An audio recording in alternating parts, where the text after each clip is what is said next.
Thank you for tuning in to the Que Onda Show with your host, Dee Blaze, here on this great radio station. The Que Onda Show is a variety show specializing in the entertainment world in music, movies, television, sports, and other specialties. Dee will bring you some interesting interviews to entertain and educate. So, if you're listening to this program at home or at the office, your smartphone, or your car, let's begin with Dee Blaze on the Que Onda Show. This is Dee Garcia Blaze with the Que Onda Show, a radio show program that shines a spotlight on Chicanos and Latinos and anybody who's willing to work with our community. With me today is Robert Rodriguez, who is the current president of the Arizona Cruisin Association. Welcome to the show, Robert. Hey, Dee, thanks a lot. So tell us about the Arizona Cruisin Association. Can you tell us about the co-founders of the organization first? Yeah, you have Rick, you have Jose Cortez, you have Martin, and you had a couple others, but you had the whole reason for it was there was a bunch of veteranos that we call old schoolers that back in the days they hung out, they cruised together, and it was all about raza and stuff, and they decided to get together and have this group called ACA, Arizona Cruiser Association, for they can get everybody together, like all the car clubs, all the raza community kids, and do some positive things and events and anything to do with helping out the community as far as schools and anything, needy families and just getting stuff out. And then, of course, our cultura, our culture. That's the whole thing, that they wanted to mix our culture for it's not a dying breed. And I spoke with Rick Dominguez, who is the former president of ACA, and when I spoke to him and you at a meeting, he essentially said that over the years, car clubs and lowriders have been labeled as a negative element by our society and creating a misinterpretation of lowriding the culture and giving cruisers a bad reputation.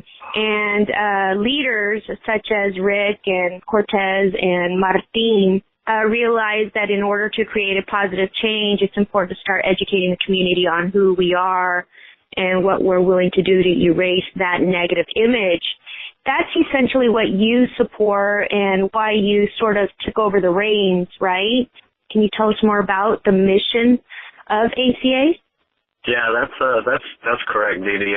What we did is I've always strived. They've always strived on getting the label taken off of us. I mean, we've been put in the back shadow as being drug dealers, gangsters, and putting on certain images, and it's not. It's just something our culture does.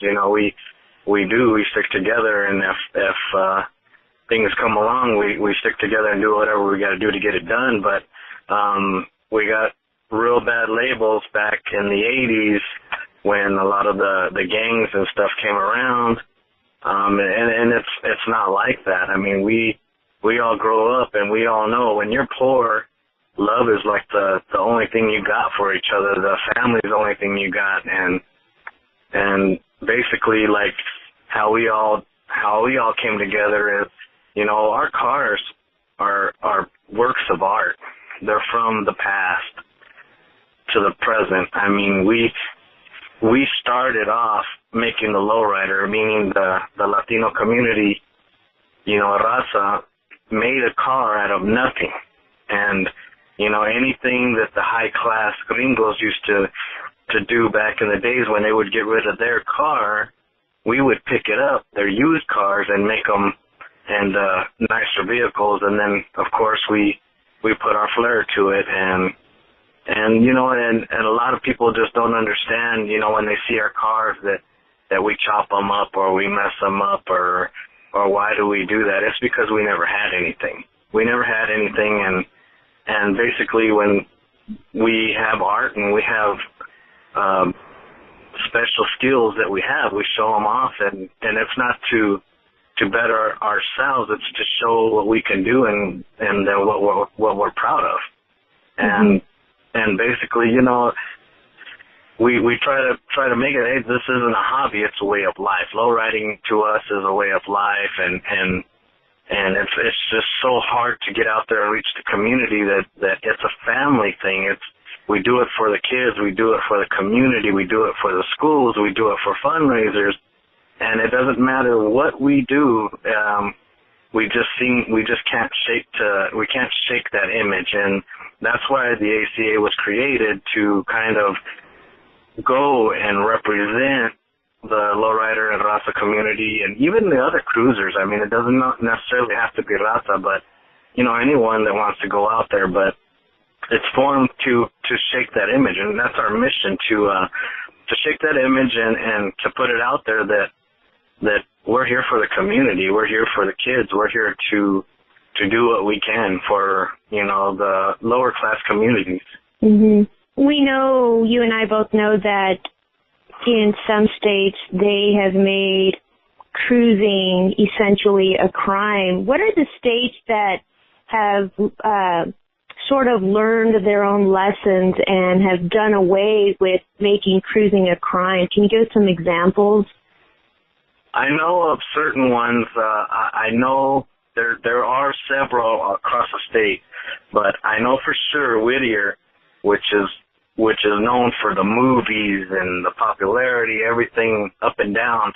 And what was happening is the businesses actually were starting to complain because there was nowhere to park and it was too packed, and they thought people were not coming, and they went ahead and banned it. And little did they know that not even a year later, those same businesses that were complaining were going bankrupt. They didn't have the community there that was there.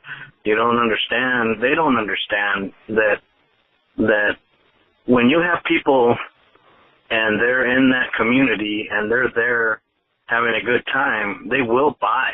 They will be looking for stuff to eat, to drink, to buy, and to help out that community. And they actually went and got the mayor and council and said, hey, we want it back. It's hurting our business, and they brought it back, and now it's thriving. And also Las Vegas. I mean, if Las Vegas killed that strip, it would be really bad for them. I mean, if you put a law on that, it would just destroy Vegas as far as the popularity on that strip. So, I mean, and that's Whittier, California, correct? Whittier, California, yeah. They banned it, but then they did away with making it a crime because of the money that the lowriders brought into the businesses. Now, let's talk about Arizona and, for instance, on Central, back in the 1990s, local politicians made it a crime to cruise Central. Tell us a little bit about that in the history. Yeah, it was mid-'80s, early to mid-'80s is when they closed it down. And like I said, it wasn't due to the cars, it wasn't due to the overpopulating and stuff, but the excuse is that it was blocking the roadways for emergency vehicles, and that the reason why they closed it down is because the firefighters would be unable to go through that street. Any police activity wouldn't be able to go through that street, but it was because the real truth is because there was a lot of gang violence and drugs and stuff because of that time. There was a lot of movies that came out, and it kind of just got a little out of hand, and then there was some violence on there, but I mean, I still believe it wasn't worth closing down that street. And so this November 15th, 2015, on Sunday at 5 o'clock p.m., lowriders are going to be cruising to the Capitol for a lowrider show and shine at the park right across the street from Arizona Capitol, where Arizona Senator Catherine Miranda is going to be speaking. Chicano organizer Jose Cortez and yourself, we're going to be sort of rallying up, getting the lowrider community to fight back against these laws that make cruising a crime, especially when the businesses support lowriders cruising on Central because it helps them, correct? Yeah, that's correct. And I would also like to add that, yeah, you know, I really would like to get this going again because, I mean, if you're born and raised here, you would notice that Central is the capital of Arizona, and it should be the main vein of Arizona, and it should be a very beautiful street. And it was back then. And ever since the cruising stopped, businesses died. You got nothing but dollar stores and corner meat fryers, which are ranchera meats and stuff like that are, you know, won't even pass code. But, you know, it's sad because that we did so much stuff that we loved on that street, and now you look at it and it's total opposite. I mean, you don't even have anything on that street that is, you don't have Denny's, you just have mom and pop stores that are dollar stores and that are, you know, it's just sad. And, you know, we would love to try to just get that back. We know the light rail may go through there, and we just love to bring life back to it. And that's why we want to go to this and support the Capitol and Catherine, and hopefully she can help us out just to revive this street that we love called Central.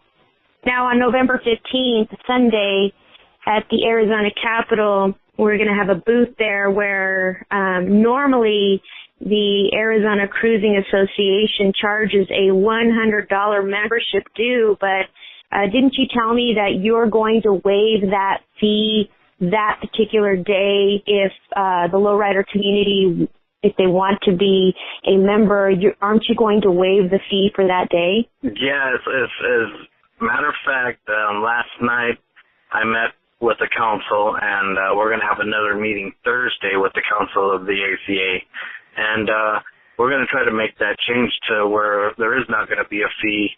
We're going to try to make some changes to make it, you know, you come in, word of mouth, we registrate you, and just to make it a positive thing for the community and raise our money elsewhere as far as events and getting donations from other nonprofits. You got it. Well, thank you for appearing on the show, and, you know, I'm in support of the Arizona Cruising Association, and you've got my full support in helping to make the lowrider a way of life without restrictions. And we'll end with this. How does a person get a hold of you on Facebook or the ACA on Facebook? It's going to be on Arizona Cruisers Association will be the Facebook ID name. You can type in there. You can message box me. That's straight to my account. Or you can give me a call if you have any questions, 602-425-8085. My name's Robert Rodriguez. I'm up anytime. I'm up for it.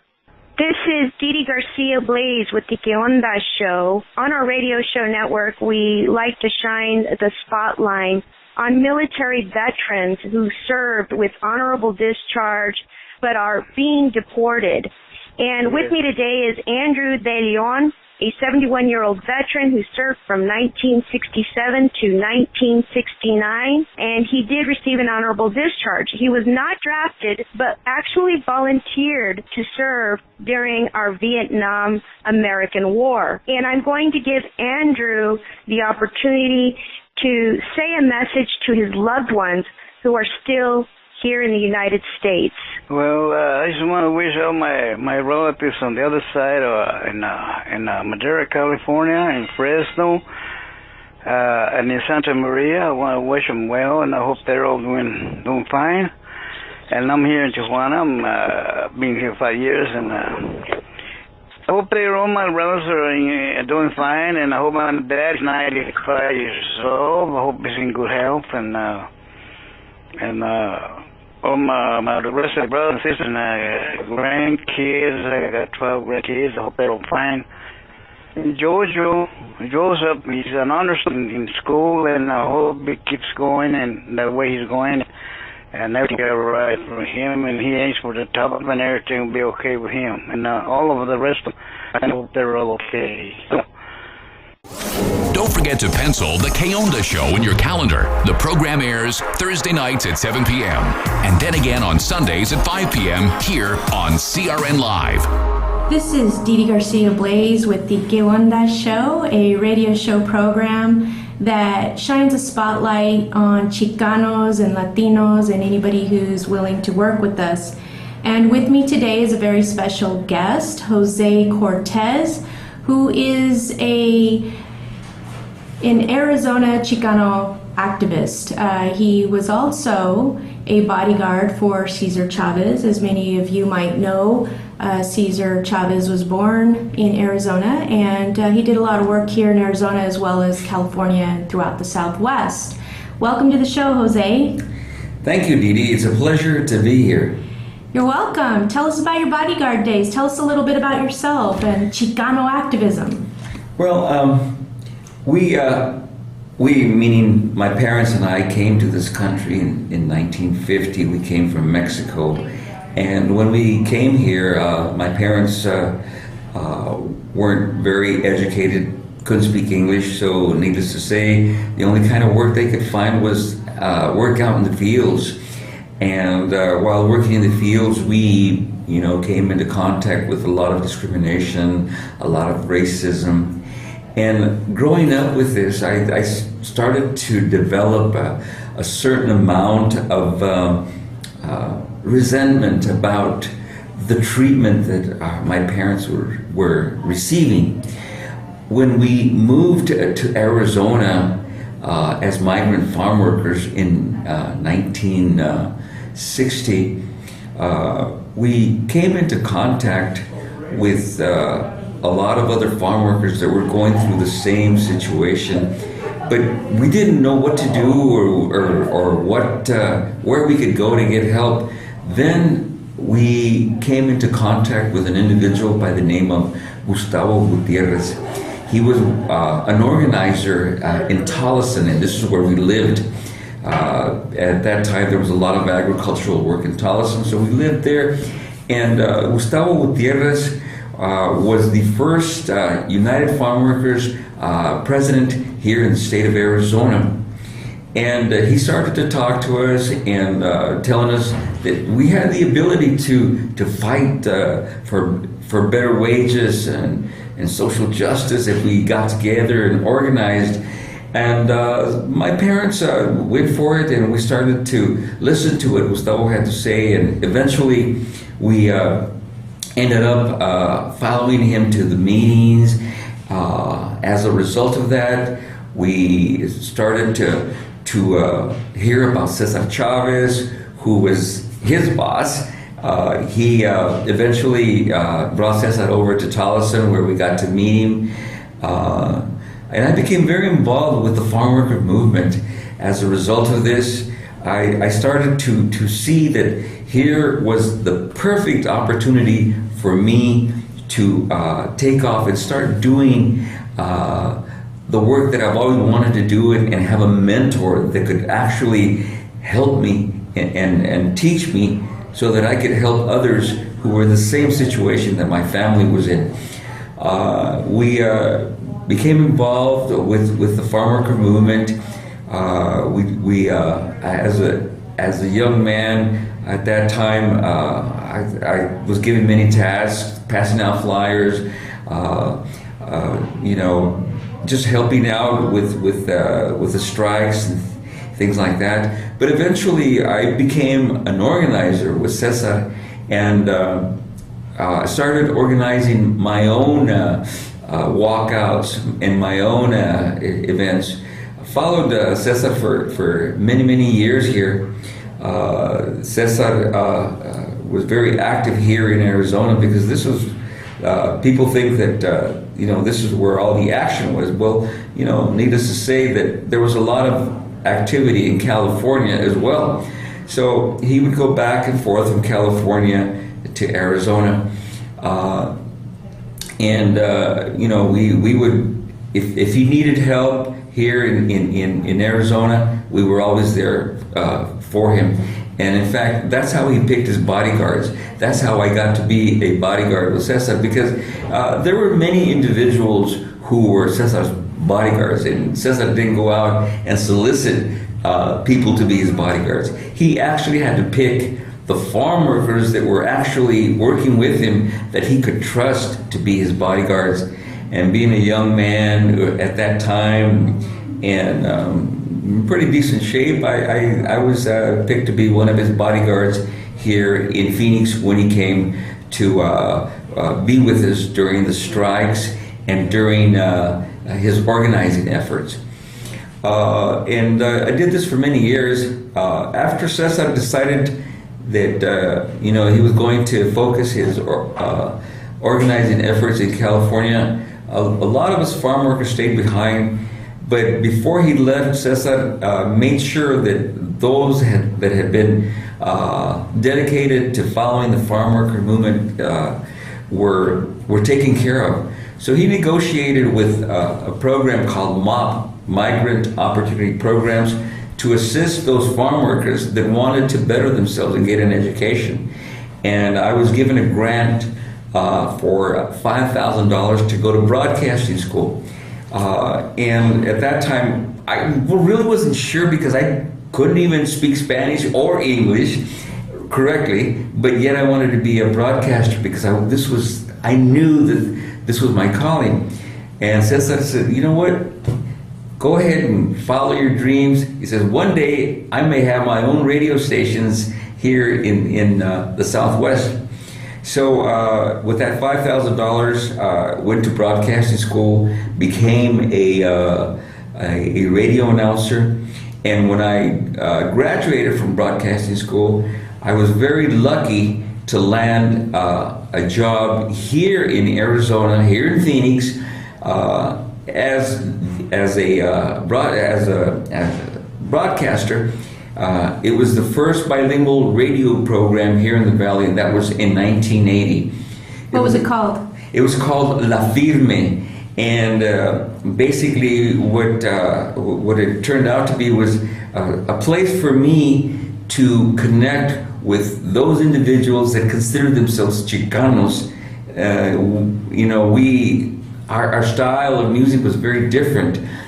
We weren't listening to banda, and we weren't listening to country, but we wanted to listen to the oldies, the Cruisin oldies. We wanted to listen to the Tejano music because that's what a lot of the migrant farm workers were listening to.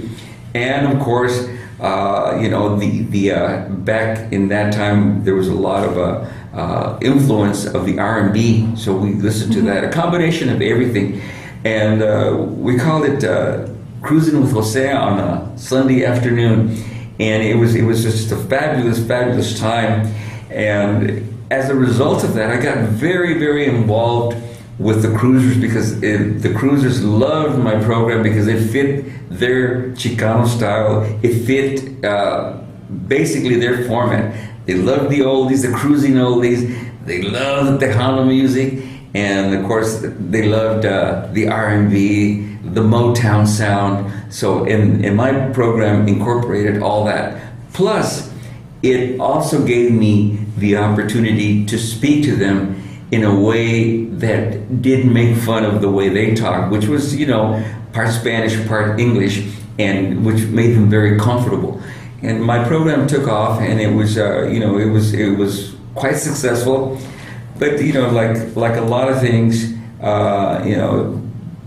money talks, and because it was just a weekend thing, there wasn't enough time to really gauge it to see what kind of impact it was having in terms of ratings. Mm-hmm. So basically, it was all through word of mouth.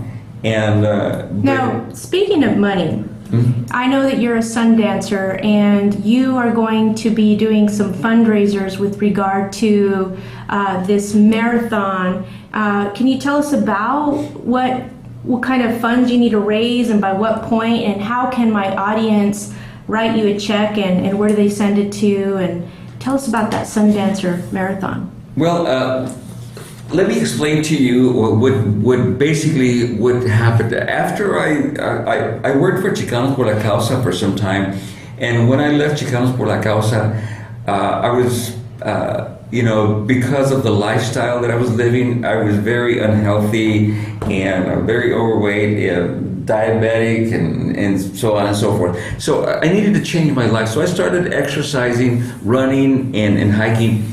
And as a result of that, I also became a Sundancer. And in the process, I learned about not a marathon, but a run, a spiritual run, that brings awareness of the conditions that the indigenous populations are going through, not just here in the United States, but throughout our continent. And these Peace and Dignity Journey is a spiritual run to bring awareness of these issues. So I decided that it was time for me to get involved in something like this so that I too could feel that spirituality and bring awareness to my community of what's going on. So the Peace and Dignity Journey will take place it'll start in May of next year, which is 2016, and we're going to run for approximately 7 months. We'll start in Alaska and run all the way to Panama. So we'll be running through all of Canada, all of the United States, Mexico, and Central America. And there's another contingency that's going to be starting in Tierra del Fuego, Chile. They'll be running all the way from there, and they're going to meet us in Panama. Once we get there, we'll have a huge celebration, but not celebration as we know it. It's a spiritual celebration, and this is the best part. And I think the most important thing is to understand that we don't have the money to do this. We do it from our hearts because this is what feels good. And we're depending on people power to support us so that we can buy a van, and so that we can have enough money for gas and for expenses along the way. And so we need to raise about $10,000. So we're hoping that the community will step up and donate. I can be reached on my email, which is Aztlan, AZTLAN @cox.net, or I'm also on Facebook.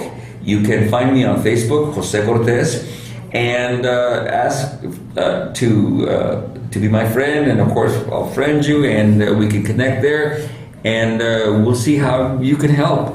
But we definitely need the support of the community because we're relying on the generosity of people. I guess I need to clarify. We're not taking money from corporations such as that sell beer or tobacco or things like that. Because this is a spiritual run, we have to make sure that what we're doing here stays in line with what we're doing. So you can either friend me on Facebook, Jose Cortez, or you can get a hold of me on email, aztlan@cox.net. Well, thank you for coming to the Que Onda show, Jose, and definitely would like to have you back after you run this marathon and meet the others in Central America. And, for those who are listening, please look up Jose Cortez and send him a check if you believe in the cause. He is doing this in memory of an unsung hero, Gustavo Gutierrez. And just a little bit of a note, Jose was with the CPLC, Chicanos Por La Causa, for 20 years, and there you go. Thank you for coming on to the show. Thank you, Dee Dee. You've been listening to The K-Onda Show with your host, Dee Dee Blaze. This program is the property of Star Sound Music Group, Hollywood, California, and is available for syndication by emailing your request to affiliates@kondashow.com or call 213-283-STAR.